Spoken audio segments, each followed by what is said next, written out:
आपने कब लास्ट सुना है कि एक आईएएस ऑफिसर कुछ हमेशा हादसे हो रहे, अभी दिल्ली में आग लगी, इतने लोग मर गए होटल में, बीएनबी में, बेड एंड ब्रेकफास्ट होटल में, 22 लोग, है ना, कभी पुल गिर जाता है, कभी रेल एक्सीडेंट हो जाते हैं। कौन से अधिकारी को, ग्रुप या अधिकारी को आज तक सजा हुई? सजा तो यस, छोड़िए, मतलब सस्पेंशन होता है। एक्चुअल आई थिंक यहाँ पे मैं बोलना चाहूंगा कि सीधा लोग भी पॉलिटिशियंस को मतलब जिम्मेदार ठहराते हैं, ठहराना भी चाहिए, ऐसा नहीं कि नहीं ठहराना चाहिए, लेकिन आई थिंक जो पार्ट ऑफ द प्रॉब्लम है, आप सेलेक्टिव कैसे हो रहे हो इवन डिस्कशंस में, इवन आरोप लगाने में, राइट, मतलब बोलने में, वो इवन पेपर अब लीक, क्या, इवन पेपर लीक जो हम लोग करेक्ट बात करेक्ट, करते हैं, राइट। जी जी। अब उसमें क्या है कि पब्लिक तो आउटरेज हो गई ना, इतना बड़ा घटना हो जाती है। 12th का एग्जाम मान लीजिए सीबीएसई का ये हो गया, जिसमें वो एसएम लाया और पेपर ऊपर नीचे और रिवॉल्यूशन हो रहा है, आपने वो कर दिया, कहीं मार्किंग सही नहीं है कि एक नॉर्मल, सबको पता है irrespective of the class 12th का मार्क्स का वेटेज क्या होता है, 12th की पढ़ाई क्या होती है, वो सबको, एलिट हो गरीब हो सबको पता है। आईआईटी में जाना तो उसका वेटेज है, आपको फ्यूचर एमबीए करना है तो उसका वेटेज है, कहीं यूनिवर्सिटी में एडमिशन लेना, पोस्ट डॉक भी करना, तो आपके सारे मार्क्स खंगाले जाएंगे। तो इतना कैजुअल लेवल पर आप अगर करते हो तो पब्लिक आउटरीच आएगा, गुस्सा आएगा। तो गुस्सा किस पे आएगा? ऑब्वियसली पॉलिटिकल रिप्रेजेंटेटिव पर, क्योंकि अब डायरेक्ट तो पब्लिक का संवाद उनसे, हम वोट देते हैं उनको चुनने के लिए। तो पॉलिटिशियंस और rather executive shall be so much powerful, जैसा अन्य डेमोक्रेटिक एंड डिक्टेटरशिप कंट्रीज में होता है, ये फायर, हायर एंड फायर का स्कीम। मान लेते हैं कि कोई और डेमोक्रेटिक कंट्री है, इंग्लैंड है, फ्रांस है या यूएसए है, वहां क्या होगा? सीधा एक्शंस होंगे कि सीबीएसई का चीफ कौन है, किसके एंड पे पेपर लीक हुआ, कमेटी बनेगी, जांच होगी, जिनके जिनके नाम आएंगे एक्शन होगा, पनिशमेंट होगा। खाली रेजिग्नेशन और रेस्टिकेशन फ्रॉम सर्विस नहीं होगा, उनमें क्रिमिनल केस चलाया जाएगा और जेल तक होता है। It's very common practice, India में नहीं होता सिर्फ। अभी क्या हुआ, तो सीबीएसई के जो हेड थे उसको ट्रांसफर कर दिया गया। Transfer is punishment, suspension is punishment. आज ही एक आईएएस ऑफिसर उड़ीसा का है, चकमा, 10 लाख रुपए के साथ अपना पकड़ाया था, उसको री कर दिया गया जॉब में, कैश हाथ में पकड़ाया था। हमारे आईएएस झारखंड की कैडर की पूजा सिंघल, पूजा सिंघल 28 महीना, 28 महीना जुडिशियल कस्टडी में थी, और बेल पे निकल कर आता और री कर दिया जाता है उनको, जॉइंट सेक्रेटरी या शायद सेक्रेटरी लेवल पर। ये तो सेक्रेटरी कहीं लेवल नहीं पर, होता ना, राइट। ये कहीं भी आप ये एग्जांपल नहीं सुनिएगा, और किसी कंट्री में भी नहीं है। तो ये क्यों होता है? ये तो हो गया कि होता है, उन्हें छुपाया जाता है, बचाया जाता है। एक आईएएस को हम एक लास्ट क्या देखते हैं, एज ए डीएम जानते हैं। एक कॉमन पब्लिक आईएएस को डीएम बोलता है, जो कि बहुत ही मिड लेवल सर्विस है। उसके बाद वो कलेक्टर बनेगा, है ना, there after under secretary, joint secretary, secretary state, फिर सेंटर।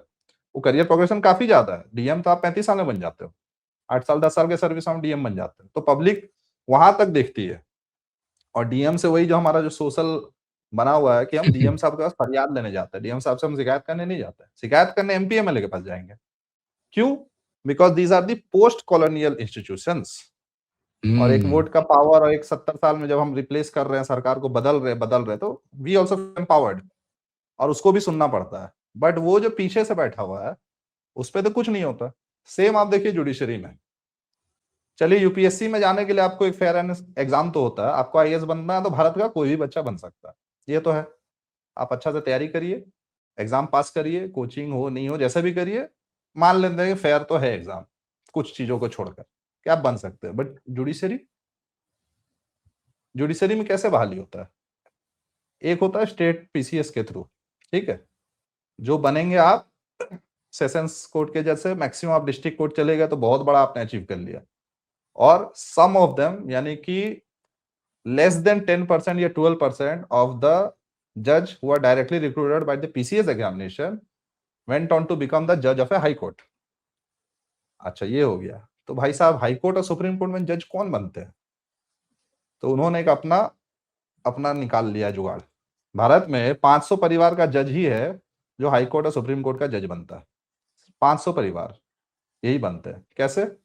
इन्होंने सिस्टम ले आया कि कॉन्स्टिट्यूशन में लिखा है, आर्टिकल 226 हाई कोर्ट का, कि टू बी जज ऑफ द हाई कोर्ट आपको 10 साल का एज अ एडवोकेट प्रैक्टिशनर का एक्सपीरियंस होना चाहिए, और गुड रिकमेंडेशन पर आप बन जाओगे हाई कोर्ट का जज on the collegium system. Similarly इतना साल का प्रैक्टिस पर आप सुप्रीम कोर्ट का बन जाओगे।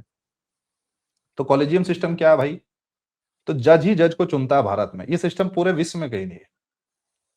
तो 1993 में जब थर्ड जजेस केस के बाद कॉलेजियम सिस्टम आया, तो उन्होंने क्या किया, कॉन्स्टिट्यूशन में वर्ड को इंटरप्रेट, क्योंकि supreme court is the final interpretation of the constitution, यानी कि संविधान में क्या लिखा है, वो क्या लिखा है वो कोई नहीं समझ सकता, वो सुप्रीम कोर्ट का जज समझेगा और वही बताएगा कि ये यही लिखा हुआ है।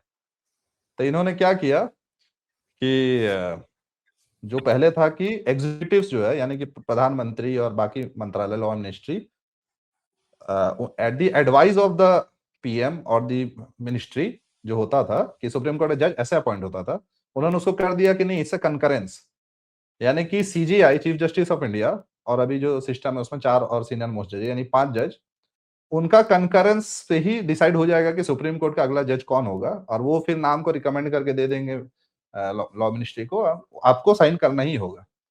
कुछ प्रोविजन है आईबी रिपोर्ट और इसका बेसिस पर रोका हुआ जाता है, बट आप सोच लीजिए सुप्रीम कोर्ट में जो हाईएस्ट फॉर्म ऑफ जुडिशरी है, जो last resort of a common people to have justice, वहां का जो रिक्रूटमेंट सिस्टम ये है, और वही है चंचूर। 1976 में भी कोई चीफ जस्टिस था, फिर 2020-22 में भी कोई चंचूर चीफ जस्टिस हो जाता, कोई दीपक मिश्रा का दादा और चाचा उस समय चीफ जस्टिस था, वो अभी भी हो जाता, चंचूर का बेटा भी बनेगा। सुप्रीम कोर्ट का 2040, 45, 50 तक जो चीफ जस्टिस होंगे अभी से लाइन तय है, और उसके आगे को लाइन तैयार किया गया हाईकोर्ट ने बहाली करा के। हाईकोर्ट में भी तो सिस्टम चलता है ना, हाईकोर्ट में भी ऑर्डर्स है, यानी आप कोलकाता हाईकोर्ट के जज है, इलाहाबाद हाईकोर्ट के जज है, चंडीगढ़ हाईकोर्ट के जज है ना, जबलपुर हाईकोर्ट के जज है, बॉम्बे हाईकोर्ट के जज है, तो आपका रिस्पेक्ट है। तो वहां भी पोस्टिंग्स एंड प्रमोशन, जो ब्यूरोक्रेसी में जो सिस्टम चलती है, ब्यूरोक्रेसी में क्या है आप जब दिल्ली आ जाओगे, या सेंटर में भी, आप स्टेट में भी, आप सेक्रेटरी, जब वो सब डीएम के बाद जो पोस्ट होते हैं, कलेक्टोरिएट के बाद, तो आपको क्या चाहिए, आपको आदिवासी कल्याण और ये सब थोड़ी चाहिए होता है, आपको इंडस्ट्रियल चाहिए होता है, म्यूनिसिपल बॉडीज चाहिए होता है, जहाँ पैसा हो, माल हो, रिकॉग्निशन हो। तो ये पूरा इंटरनल एक स्ट्रक्चर बना हुआ है। दूसरा एक्शंस क्यों नहीं होता, अब इसमें ले लेते हैं बंगाल को। अरे भाई, police is the final resort ना, पुलिस पे तो आके अकाउंटेबिलिटी सेट होगी। अगर पॉलिटिकल वायलेंस हो रहा है स्टेट पर, तो आप ये बोल दोगे क्या कि नहीं नहीं, मिनिस्टर ऐसा बोलता था या टीएमसी कैडर ऐसा बोलते थे, तो आपसे नहीं हो रहा था, आप सर्विस छोड़िए। सही तो ये बात तो है। होगा नहीं। जो जंगल राज में बिहार में हुआ, जो यूपी में होता था, या दक्षिण में भी जहां जहां, या नक्सल एरियाज में जहां जहां इन दोनों की मिली भगत होती थी, क्यों नहीं कोई सस्पेंड होता है, या सर्विस से क्यों नहीं निकाला जाता है। एक वही, एक तो कॉन्स्टिट्यूशनल सिस्टम बनाया गया है कि यूपीएससी के थ्रू जो भी कैंडिडेट्स रिक्रूट होते हैं, उनको निकालने का प्रोविजन ही इतना टफ है, और जज को निकालने का तो और टफ है। इम्पीचमेंट मोशन पार्लियामेंट में लाइए, इतना से वोट चाहिए मोशन लाने के लिए, फिर बहस हो, फिर दोनों हाउस में 2/3 मेजोरिटी चाहिए, तब जाके वो होगा। और इसको एज ए रिप्रेजेंट कर दिया जाता है, मीडिया भी यहाँ आ जाता है कि ये आघात है हाँ, जुडिशरी मतलब पर। डिक्टेटर बन रहे हैं, राइट, डिक्टेटर बन हाँ, रहे हैं। ये फ्री बल्कि एंड इंडिपेंडेंट। बल्कि यहाँ यहाँ पर मैं आपको रोकना चाहूंगा, एक मैं स्टैंड अप कॉमेडियन का, मतलब देखिए वो तो जोक ही करते हैं, लेकिन एक यूपी के ही थे, तो वो मतलब सैटारिकल लैंग्वेज में क्या बोल रहे थे कि अ, फिल्मों में जैसे दिखाते हैं कि दामिनी में जो है हाँ सनी देओल जज जज से ऐसे बात कर ले रहा है, अरे भाई रियल में वो आपको जीभ से जूते चटवाएगा। ठीक है, ऐसे उसने, सच्चाई है। ठीक है वो जोक है, मैं समझा, लेकिन एक एक डीप थॉट क्या है कि ही इज ऑल पावरफुल जैसा, मतलब देखिए हम पॉलिटिशियंस के लिए डिक्टेटर वर्ड यूज कर देते हैं, तानाशाह हो गया है, राइट, बट एक को मान के ही बैठे हैं, मतलब नहीं आरोप तो तो छोड़ उसका ही दीजिए। हाँ, नहीं तो उसका उनको लीगल हथियार है ना, contempt of court. Contempt of court का भी तो प्रावधान दिया गया। आप कुछ भी बोलेंगे तो कंटेम्प्ट ऑफ कोर्ट सुमोटो भी निर्धारित हो जाए। मानिए हम लोग डिस्कशन कुछ कर रहे हैं, कोई जस्टिस का नाम ले लेते हैं, और ये क्लिप पहुंचते पहुंचते पहुंच गया, तो सुमोटो डिसीजन ले सकता है आप पे। जिस देश में फील्ड मार्शल सैम मानेकशॉ का पेंशन 200 रुपया पे रोका गया 25-30 साल, उस देश में किसका हिम्मत होगा कुछ करने का। हम लोग सुनते ही अशोक खेमका से लेकर कितने, अभी बंगाल में भी एक आईपीएस है जो शायद सर्विस छोड़ दिए थे, अभी शायद एमएलए बने हैं।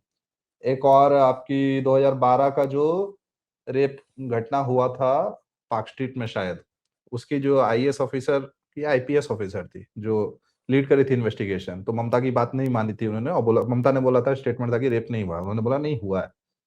12-12 साल शंटिंग का पोस्ट दिया जाता है, सस्पेंशन में रखा जाएगा, कुछ नहीं ना, घर का फैसिलिटी ना ये ना वो, मतलब प्रताड़ना जो होता है। और इसमें आपका IAS association, IPS association, IRS association कोई बचाव में नहीं आएगा, क्योंकि एक सिस्टम बना हुआ है, मलाई सबको खाना है। और एक तरह का जो इनको एक इम्यूनिटी है, ऐसा इम्यूनिटी किसी भी जॉब में है ही नहीं। ये तो राजशाही है, जॉब क्या है? मतलब with in the democratic system एक ऑथोरिटेटिव स्ट्रक्चर चल रहा है कि जिस पे एक्शन नहीं होगा, जिस पे दाग नहीं लगेगा, जिसका ना पेंशन रुकेंगे, ना नौकरी जाएगी, ना कुछ होगा। तो ये तो हो गए प्रॉब्लम, जो इतनी घटनाएं हो रही, नीट हो गया, सीबीएसई हो गया, बीएनबी हो गया,